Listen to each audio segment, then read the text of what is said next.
నాడు నిర్గమాకాండం 3:7 మరి హాగారు యొక్క బాధను కూడా దేవుడు చూశాడు. ఆదికాండం 16:13 హాగారు కూడా ఏడుస్తూ ఉందంట. ఆమెకు ఒక బాధ వచ్చి పడ్డది.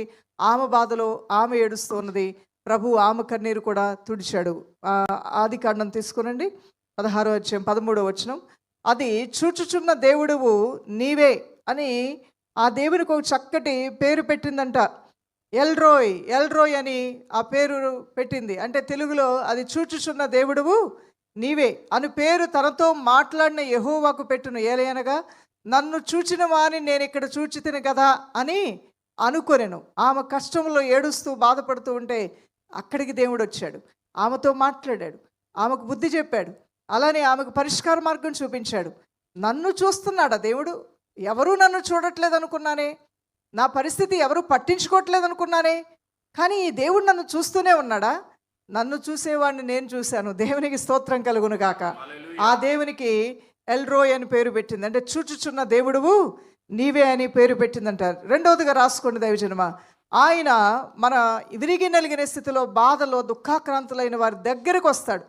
మరి ఆయన నీకు నియర్గా వస్తాడు. God draws near to the broken hearted. ఆయన విరిగి నలిగిన హృదయం కలిగిన వారికి దూరంగా వెళ్ళిపోడు, దగ్గరగా వస్తాడు. రోగశయ మీద ఉన్న వాళ్ళకి దగ్గరగా వస్తాడు, కష్టాల్లో ఉన్న వాళ్ళకి దగ్గరగా వస్తాడు, విధవరాండ్లకి దగ్గరగా వస్తాడు, అనాథలకి దగ్గరగా వస్తాడు, అడిగే ప్రతివాని జీవితంలో దగ్గరకు వస్తాడు, ఉపవాసం చేసే ప్రతి ఒక్కరికి దగ్గరకు వస్తాడు.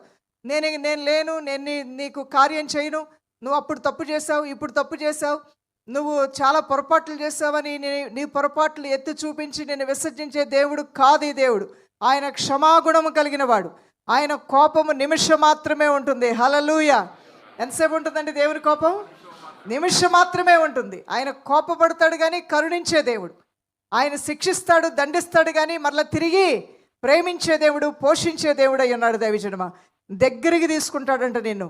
మన దగ్గరికి తీసుకునే వాళ్ళు మనం కోరుకుంటూ ఉంటాం. ఈ రోజున నీ దేవుడు నిన్ను తనకి దగ్గరగా తీసుకుంటానంటున్నాడు. నా బిడ్డలకి నేను వాళ్ళకి దగ్గరగా నేను వెళ్తాను. I will draw near to them అంటున్నాడు ఆయన. ఎవరికి నియర్గా వెళ్తాడు? Broken hearted. ఎవరైతే గుండె పగిలిపోయి ఉన్నారో, గుండె చెదిరిపోయి ఉన్నారో, బాధతో వేదనతో ఉన్నారో అట్టి వారికి దగ్గరగా వెళ్ళి వారి జీవితాల్లో కార్యాలు జరిగిస్తానంటున్నాడు.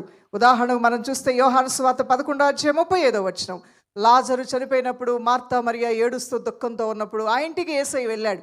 ఆ ఇంట్లో వారు చెప్పిన బాధలు ఆయన విన్నాడు. వారు కన్నీరు కార్చడం ఆయన చూశాడు.